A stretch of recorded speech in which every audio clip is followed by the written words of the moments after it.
राजस्थान की राजनीति में इन दिनों एक नाम सबसे ज्यादा चर्चा में है, रविंद्र सिंह भाटी।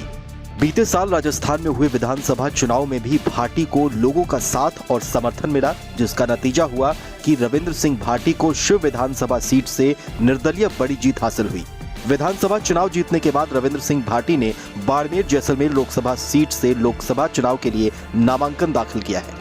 गुरुवार को रविंद्र सिंह भाटी की नामांकन रैली थी। इस रैली की जो तस्वीरें और वीडियो सामने आई हैं, उसने इस सीट से चुनाव लड़ रहे दूसरे नेताओं को सोचने पर मजबूर जरूर कर दिया है।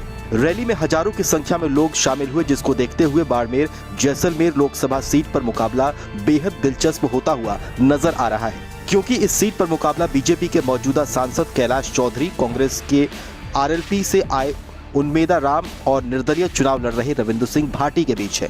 माना जा रहा है कि रविंद्र सिंह भाटी के चुनाव मैदान में आने के बाद ये मुकाबला त्रिकोणीय होता हुआ नजर आ रहा है। अगर नामांकन रैली में जुटी भीड़ को एक पैमाना माना जाए तो इस पैमाने में भाटी सबसे आगे नजर आते हैं, लेकिन रैली की भीड़ से वोट का अंदाजा लगाना शायद सही नहीं होगा। हालांकि इस सीट को लेकर राजनीतिक विश्लेषकों की बात पर भी गौर किया जाए तो बाड़मेर जैसलमेर लोकसभा सीट पर बीजेपी की स्थिति थोड़ी कमजोर नजर आती है। ऐसे में जानकारों की माने तो अब मुख्य मुकाबला निर्दलीय उम्मीदवार रविंद्र सिंह भाटी और कांग्रेस उम्मीदवार उन्मेदा राम के बीच है। राजनीतिक विश्लेषक कहते हैं कि अगर कल ही चुनाव हो जाए तो त्रिकोणीय संघर्ष में बीजेपी तीसरे नंबर की पार्टी रहेगी। टक्कर की स्थिति कांग्रेस के उन्मेदा राम और निर्दलीय प्रत्याशी रविंद्र सिंह भाटी के बीच रहेगी।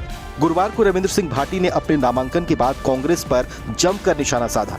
रविंद्र सिंह भाटी ने अपने नामांकन सभा के दौरान कांग्रेस के नेताओं के द्वारा लगातार उनके ऊपर किए जा रहे हमलों को लेकर पलटवार करते हुए कहा कि वे लोग खुद के गिरेबान में झांक कर देखें और फिर दूसरों पर आरोप लगाएं। वे लोग लंबे समय से सत्ता में हैं, उन लोगों ने इस क्षेत्र के लिए क्या काम किया है। रविंद्र सिंह भाटी छात्र नेता रह चुके हैं। उन्होंने 2019 में जोधपुर की जयनारायण व्यास यूनिवर्सिटी में निर्दलीय चुनाव लड़कर छात्र संघ का चुनाव जीता और वो अध्यक्ष बने।